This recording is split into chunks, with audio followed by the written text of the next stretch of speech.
आपलीच मुंबई आपल्याला उपरी होणार असेल, तर हे महाराष्ट्र द्वेष्टे जे 2 दिल्लीमध्ये बसलेत, ज्याला मी काय नाव दिलेलं आहे. ही मशालीची धग ही त्यांच्या बुडाला लावायची की नाही? लावणार की नाही? आपलाच वापर करून हे मुंबईचे द्वेष्टे, महाराष्ट्राचे द्वेष्टे हे आपल्या खांद्यावरती चढून दिल्लीमध्ये बसले आणि आज जर का आपल्याला लाथा घालण्याची भाषा करत असतील, तर याचं तंगडं पकडून बाजूला फेकायचं की नाही फेकायचं? अशा प्रसंगी थोडीशी एक पंचायत असते, कारण आतमध्ये सगळे कलाकार रंगलेलं नाटक पुढे नेण्याच्या तयारीमध्ये असतात, उत्साहात असतात. आणि पूर्वी दूरदर्शनमध्ये व्हायचं, रंगलेल्या कार्यक्रम मध्येच व्यत्यय यायचा आणि मग त्या अशा सगळ्या मुंग्या मुंग्या दिसायच्या. मला वाटतं की त्या भूमिकेत अशा प्रसंगी भाषण करताना आम्ही असतो. माचकरजी, तुम्ही मार्मिकचं वय सांगितलं, माझं सांगण्याची काही गरज नव्हती, पण सांगितलं तरी मला काही पर्वा नाहीये. कारण शिवसेना प्रमुखांचा पुत्र म्हटल्यानंतर त्यांच्याकडनंच काही धडे गिरवलेले आहेत. आणि ते जे सांगायचे की वय सगळ्यांचं वाढतं, माणूस ज्या वेळेला मनाने थकतो तेव्हा तो वयस्कर होतो. माझं मला माहिती नाही, पण मार्मिक काय 64 वर्षाचा झालाय असं कोणी मानणार नाही. अजूनही तो तसाच ताजा तवाना आणि तरुण आहे. मगाशी आपलं मुखपृष्ठ काढणाऱ्या सर्जेरावांचा गौरव केला. त्यांचं एक अप्रतिम प्रदर्शन वरती भरवलेलं आहे, ते आवर्जून बघा.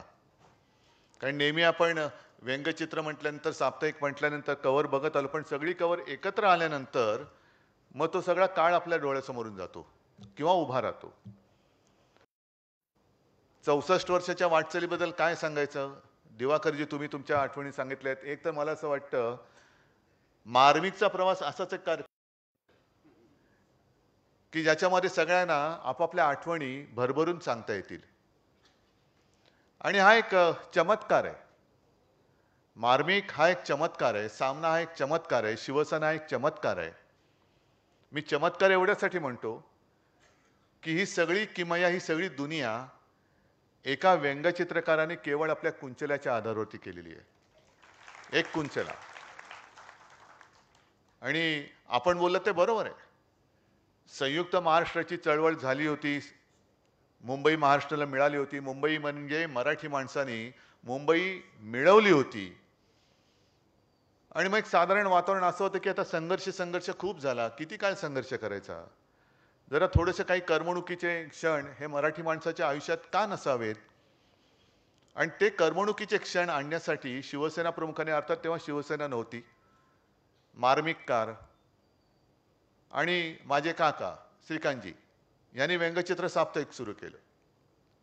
आणि पहिले कार्यकारी संपादक दपा खांबेटे असतात.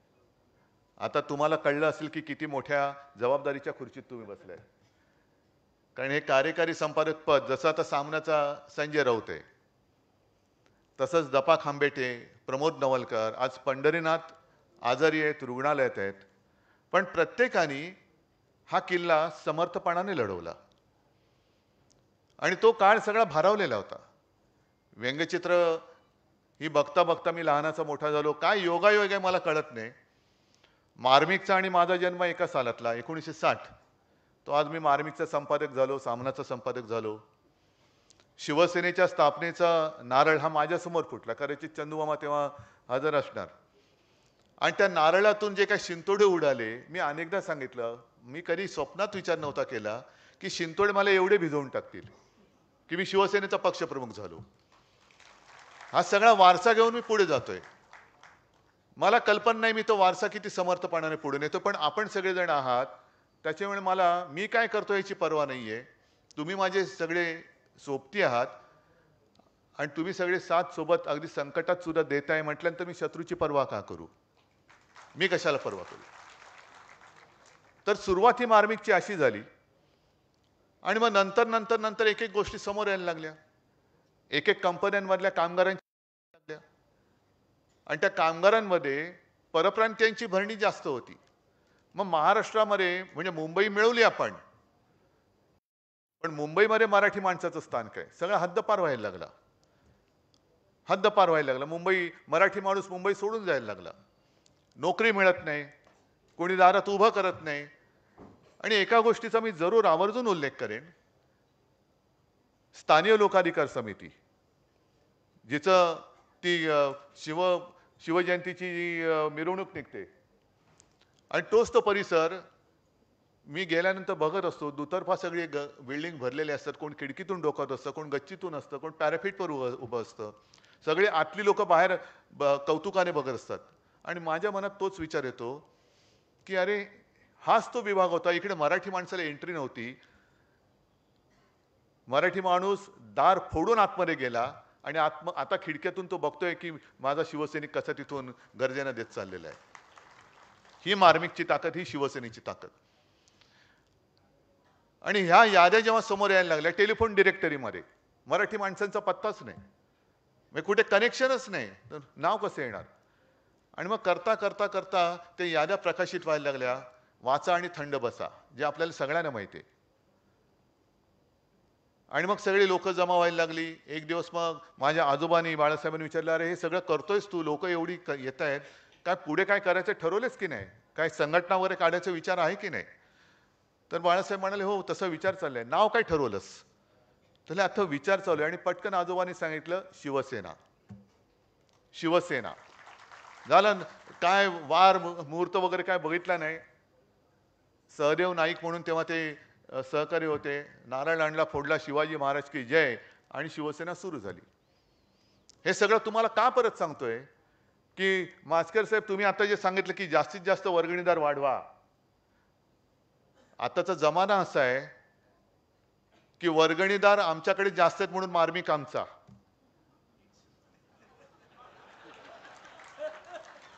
असं कोणीतरी काहीतरी करण्याचा प्रयत्न करेल. नाही होऊ शकतं. म्हणजे म्हणजे असं होतं की हल्ली ते काय डेस्टिनेशन मॅरेज हा एक प्रकार आलेला आहे. मग एखादं हॉटेल बुक करतात. आता ही कल्पना बाहेर सांगू नका.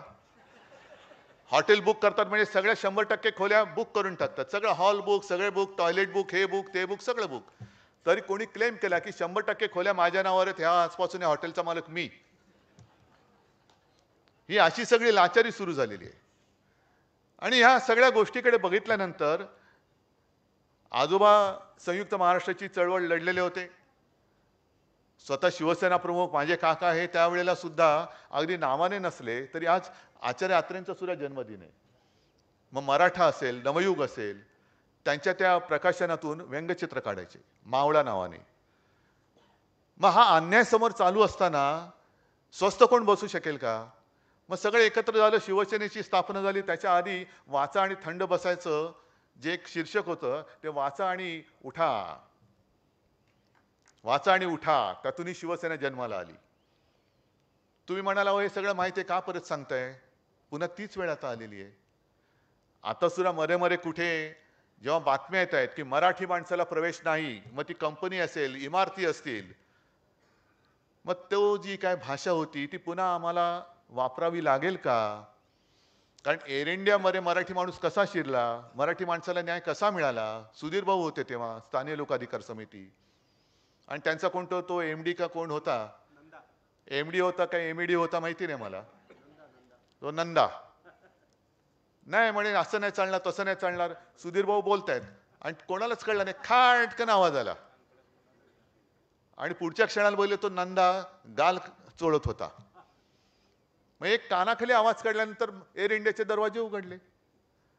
मग हे मराठी माणसाला त्याच्या स्वतःच्या घरात मुंबईमध्ये त्याच्या संघर्ष करून मिळवलेल्या राजधानीमध्ये पुन्हा हे दिवस येणार असतील, तर तेव्हा जसा कुंचलाचा पलिता झाला होता तशीच आज कुंचल्याची मशाल झालेली आहे. ही मशाल उगाच नाही घेतली मी, ही मशाल आहे. मशालीला दुसरं नाव आहे पलिता. त्या कुंचल्याची मशाल तेव्हा जर शिवसेना प्रमुखांनी केली असेल आणि केली म्हणून आज आपण इकडे आहोत, तर आज आपलीच मुंबई आपल्याला उपरी होणार असेल, तर हे महाराष्ट्र द्वेष्टे जे दोन दिल्लीमध्ये बसलेत, ज्याला मी काय नाव दिलेलं आहे बघा दिवाकरजी, मी व्यंगचित्र नाही काढत, पण शब्दाने थोडंसं बोलतो. शब्दाने थोडंसं जे बोलायचं ते बोलतो आणि ते लोकांना पटते. मग अशा वेळेला ही मशालीची धग ही त्यांच्या बुडाला लावायची की नाही, लावणार की नाही? मग काळ बदलला, मध्ये परिस्थिती बदलली असं वाटत होतं. त्या बदलत्या काळामध्ये आपलाच वापर करून हे मुंबईचे द्वेष्टे, महाराष्ट्राचे द्वेष्टे हे आपल्या खांद्यावरती चढून दिल्लीमध्ये बसले आणि आज जर का आपल्याला लाथा घालण्याची भाषा असते करत असतील तर याचं तंगड पकडून बाजूला फेकायचं की नाही फेकायचं? नुसते मार्मिकचे वर्धापन दिन होतील, 64 होतील, 65 होतील, 100 होतील, 125 होतील, 150 होतील, पण आम्ही मार्मिक का जपतोय, मार्मिक का वाचतोय, मार्मिक पुढे का घेऊन जातोय?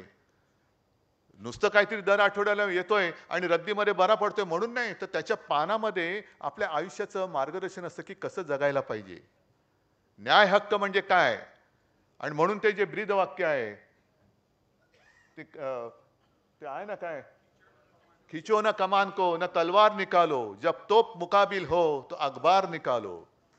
ही अखबारची ताकद आहे. आता हे गोदी मीडिया वगैरे सगळं ठीक आहे, पण एक जरी असला तरी खणखणीत आवाज निघाला पाहिजे, आणि तो खणखणीत आवाज हा मार्मिक आहे, खणखणीत आवाज हा सामना आहे. म्हणून मी आपल्याला सगळ्यांना धन्यवाद देतो, आणि खास धन्यवाद दिवाकरजी, जसं तुम्ही त्या काळात काम केलं तसं मी आवर्जून देसाई साहेबांना धन्यवाद देतो. देसाई साहेबांना धन्यवाद देतो. दांगट बाजीराव तर आहेतच, पण देसाई साहेब आज सुद्धा त्यावेळेला जसं शिवसेना प्रमुखांच्या खांद्याला खांदा लावून या संघर्षात उतरले, मी माझं नशीब समजतो. मला हे सगळे अनंत गीते आहेत, सुभाषजी आहेत, दिवाकरजी आहेत, सगळे ज्येष्ठ नेते, समोर दगडूदादा बसलेत, मिर्लेकर बसलेत, संजय बसलेत, किती गुरुनाथ बसलेत, सगळेच जण, मामा तर आमचाच आहे, पण हे सगळे जण वयाचं अंतर किंवा वयाचं हे न करता आज मला नेता मानतात. हे त्यांचं मोठेपण आहे, हे त्यांचं मोठेपण आहे. आणि हे तेव्हाच घडू शकतो जेव्हा सहकारी हे मजबूत असतात. म्हणून मी आपल्याला सगळ्यांना धन्यवाद देतो. आणि हा नुसता एका साप्ताहिकाचा वर्धापन दिन नाही, तर हा एका वारशाचा आणि घेतलेल्या वसा जो आहे त्याचा वर्धापन दिन आहे. आणि हा वसा जपा, हा वारसा पुढे चालवा, आणि मार्मिकने जे काही निर्माण करून दिलेलं आहे ही दुनिया, ती दुनिया आणखीन पुढे न्या, एवढीच एक विनंती करतो आणि आपली रजा घेतो.